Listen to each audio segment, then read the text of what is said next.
Cout பிரச்சனை இப்போ வந்து எல்லாத்துக்குமே இருக்கு. கவுட்னா என்னன்னு கேட்டீங்கன்னா, நம்ம உடம்புல வந்து உருவாகிற ஒரு யூரிக் அசிட். ஸோ இந்த யூரிக் அசிட் பார்த்தீங்கன்னா எப்படி உருவாகும்னு கேட்டீங்கன்னா, நம்ம சாப்பிட்ற சாப்பாடு மூலியமா கூட உருவாகலாம், இல்லைன்னா அது சொந்தமா கூட உருவாகலாம். ஸோ இந்த யூரிக் அசிட் வந்து நம்ம பிளட்ல அதிகமாகும் போது என்ன நடக்கும் அப்படின்னு பார்த்தீங்கன்னா, ஓகே, ஒரு கட்டத்துல நம்ம பாடிக்குள்ள யூரேட் கிறிஸ்டல் அப்படின்னு சொல்லி ஒன்று வந்து ஃபார்ம் ஆகும். ஸோ இந்த யூரேட் கிறிஸ்டல் வந்து எங்க வேணாலும் போகலாம் நம்ம பாடிக்குள்ள.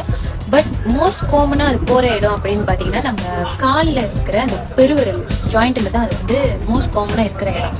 ஸோ இந்த கிறிஸ்டல் வந்து என்ன பண்ணணும்னு பாத்தீங்கன்னா, அவங்க பெருவிரல் அந்த ஜாயிண்ட் வந்து குத்தி குத்தி குத்தி இந்த ஜாயிண்ட்டை வந்து டேமேஜ் பண்ணிடும், அந்த எண்ணெய் வந்து கெடுத்து வச்சிடும். இந்த டைம்ல தான் உங்களுக்கு வந்து வலி வந்து ரொம்ப அதிகமா வரும். கவுட்க்குன்னு ஒரு சில ஸ்டேஜஸ் இருக்கு. ஸோ என்ன ஸ்டேஜ் பாத்தீங்கன்னா, ரீகரண்ட் கவுட் அப்படின்னு ஒரு ஸ்டேஜ் இருக்கு. இது வந்து பாத்தீங்கன்னா, இப்ப நீங்க வந்து அது வந்து வந்துட்டு போகும். இப்ப நீங்க ஒரு ட்ரீட்மெண்ட் செய்றீங்க, அது வந்து உங்க கவுட் வந்து சரியாயிருச்சு, காணா போச்சு, ஃபுல்லா போச்சு. பட் அது திரும்பியும் வர்றதுக்கு நிறைய சான்சஸ் இருக்கு.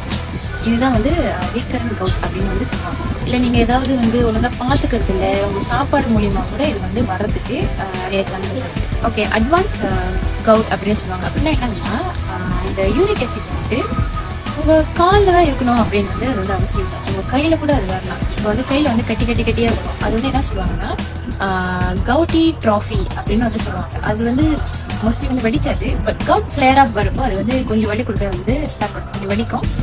அது வந்து அந்த ஃப்ளேர் அப் வரும்போது லைட்டாக வந்து அது வந்து வலி கொடுக்க ஸ்டார்ட் பண்ணும். ஸோ இல்லைனாக்கா இந்த யூரிக் அசிட்னால உங்களோட கிட்னியில கூட கல் வரது கூட சான்ஸ் இருக்கு. ஏன்னா இந்த யூரிக் அசிட்லாம் வந்து யார் வெளியாக்குவா அப்படின்னு பார்த்தீங்கன்னா, நம்ம கிட்னி தான் வந்து வெளியாகுது.